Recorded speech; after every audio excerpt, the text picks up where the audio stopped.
Ang trending na cucumber salad sa TikTok ay ere.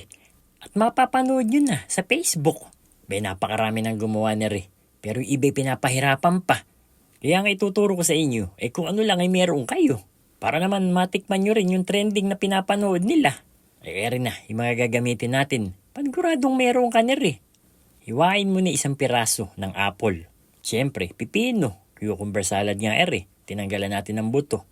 At hiniwa na rin ng maliliit para hindi delikado. Sibuyas, kamatis. 2 nilagang itlog. May pagsasama-samahin mo lang yan sa bowl. Teka nga muna, naglagay din nga pala ako dito ng sweet corn. Mas masarap yan pag may sweet corn. Para sa dressing naman natin, mayonnaise, asin, paminta, garlic powder. Pigaan mo ngayon, kalahati ng lemon. Tapos honey. Haluin mo na. May hinabol pa tayo, sesame seeds. Kopo!